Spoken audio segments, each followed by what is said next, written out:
Favorite theme song this summer, Thor. Okay, I love it. I saw the trailer for this movie, Sex Tape. I'm a fan of Jason Segel, but the trailer didn't sell me. But you saw it. You're about to review it. Tell us the story. I did have to see this one. If you've seen the trailer, you pretty much know the entire premise of Sex Tape. Jason Segel, Cameron Diaz, they make a sex tape to spice up their marriage, and lo and behold, it gets out there in the cloud, so they have to spend the whole movie trying to erase all that evidence of their sex tape. So instead of erasing the video, like you said that you would, our sex tape ended up syncing to all the iPads we gave out as gifts. Technically, yes.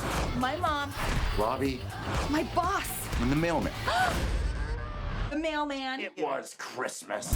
We are gonna get back every one of those iPads right now. Even the mailman. And see, what the thing is, he's given all these iPads out to his friends, these used iPads, and because he's a music producer, every time he updates it, everyone gets these new playlists. So that is the premise they use, the device they use to make it believable that everyone has access to this sex tape. You know what? Jason Segel does his best with the weak script, but unfortunately, these two have no sexual chemistry together. So you're not even really interested in the whole premise of them using this, doing this 3-hour sex tape, and it breaks the cardinal rule of a sex comedy. It's boring.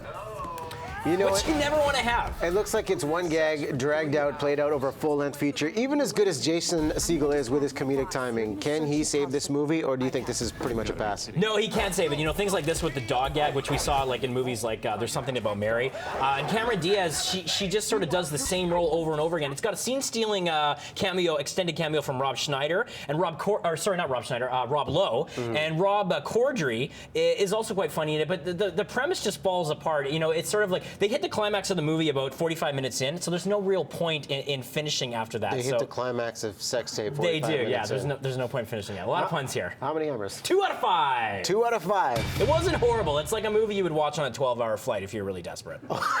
That's a good way to describe it. Okay, Zach Braff used Kickstarter to fund this one, Wish I Was Here, which he wrote with his brother, right? Yes, he did. He also directed it. He directed Garden State. This is his second directorial debut when it comes to a feature. Wish I Was Here. It is about a man struggling with fatherhood in suburban California, and he's sort of having a, not midlife crisis, but he's sort of having a crisis of identity. He's an out-of-work actor. Great cast. Kate Hudson is sensational in this movie as his wife, and Mandy Patinkin, his ailing father. The movie meanders a little bit and sort of tries to bite off more than it can chew, as it were, but there's no denying the passion that Zach Braff has for movie making. It's a lovable film because despite its flaws, you see that the guy is really trying to entertain and to show this sort of suburban comedy with a little bit of drama. So he wants to give you something heartfelt, and there's no denying that. There was so much sort of cleverness and real sort of passion that I took away from this project. So that's what I really liked about this one. I've always found Zach Braff in his style to be a great storyteller. How many man tears were made in the viewing of this piece? You know what? With a little baby on the way, especially when it came to the daughter character, I was getting a little weepy by the end of it. It doesn't always tie up all the loose ends. There's a